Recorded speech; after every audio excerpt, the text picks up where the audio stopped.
આઈ હો અરે આપણા ફ્રીજમાં ચોકલેટ પડી હતી ક્યાં ગઈ? એ પેલા છોકરો રમતો રમતો આવ્યો તો ને મેં કીધું લે ખા બેટા. કયા છોકરાઓ? મીત મીત આ તો એક બે આલી હશે, આખું પેકેટ ક્યાં ગયું? લે એક જ પેકેટ હતું ફ્રીજમાં. હા તે આખું પેકેટ આપી દીધું?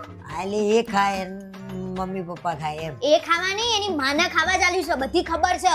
અને એટલા બધા રિયા ભાભી પાસે ગાંડા કેમ છો? ચાલી દીધું આખું પેકેટ?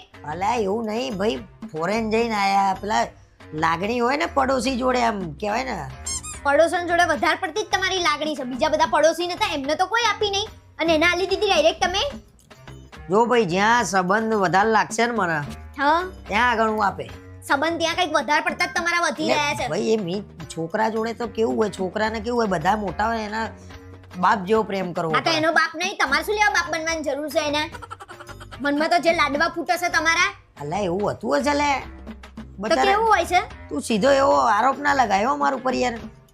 આલી તો આલી હવે ખાશે તો બધા. ખાસે એની માં માટે તો હું લાયો તો એને જ લઈ જવી હતી ને જોડે ફરવા માટે, એની માના ને એના છોકરાને. મને શું લેવા લઈ ગયા તા? ફરી ટ્રીપ થાય એટલે. શું એટલે ફરી ટ્રીપ થાય એટલે આપણે છે ને કંઈક લેતા આવીશું બીજું. બસ શું લેવા એની માટે લાવવાનું? એની માટે નહીં, તારે જે કોઈ ચોકલેટ આપવાની હોય તો લેતા. મારે એને નહીં આલવાની, હજી મારા આખા ગંડાને બાકી છે. અને તમે જઈને આલ લ્યો. એના જોડેથી પાછી ચોકલેટ માંગો કે લાય. એટલે મગાતી હશે લા, એને દિલ દુભાય અને એનું દિલ દુભાય ને એટલે તમારું દુખાય, તમારું દુભાય દિલ. લાગે કશું પાપ ના લાગે. તમને ખબર છે શું શું દિલમાં બધું હંતાડીને બેઠા છો ને? લા કઈ આવ આવું ના હોય. શરમે નહીં આવતી, અલ્યા અલ્યા નહીં કરો. અરે ફરી જવાનું થાય તો શું કરવાનું કે આપણે લાઈશું ને જે લાવવું હોય. એના માટે નહીં લાવવાની. તો એટલે એના માટે જાવ છો તમે? અરે એવું નહીં, એવું નહીં. એટલે તને જ લઈને જવાની. તને શું લાગ્યું એને લઈને જાય? હું ઈરાદા તો એવા જ છે, એને જ લઈ જવાના. અને ગાંડા ઘેલા થઈને ફરી રહ્યા છો. હારું હારું બોલે છે તું કાયમ. શું બોલું છું? લે અને અસસો કેમ? મને તો એ ખબર નહીં પડતી. અસસો શું લેવા? એના કીધું મને એવું લાગે છે કે એમને લઈને જવાનું, પણ મારે હસું જ ન લે. એને લઈને થોડી જવાય. લે તું બૈરું મારું છું તો. અડસો નહીં મને.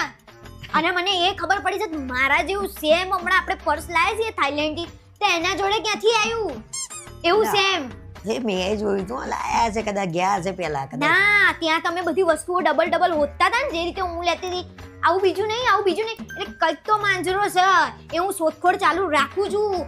અને એ મળી ગયું જે દાડે કે તમે હતા એ દાડે તમારું જે હાસ્ય થશે ને જોવા લાયક નહીં હોય.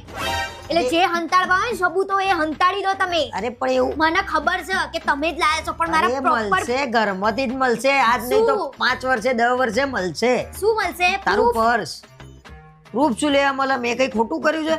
મારી ઉપર આંગળી સીધી તું આમ આમ કરું છું. હું શોધખોળ ચાલુ રાખું છું અને મને મળશે ને મળ્યા વગર રહેશે ને, ધ્યાન રાખજો. હા, અને ઘરમાંથી ઘણી બધી વસ્તુઓ ઓછી થાય છે મારી, નવી નવી. અલે એ તો બધું કેવું હોય તારા ઘેર તું અડસો નહીં, મારા ઘેર કશું નહીં હાલતી અને મારે કઈ વાત નહીં કરવી, બરોબર? અને હું હવે ચારે બાજુ સિક્યુરિટી રાખું છું, બધાને કહીને રાખું છું કે બધા ધ્યાન રાખજો આ માણસનું.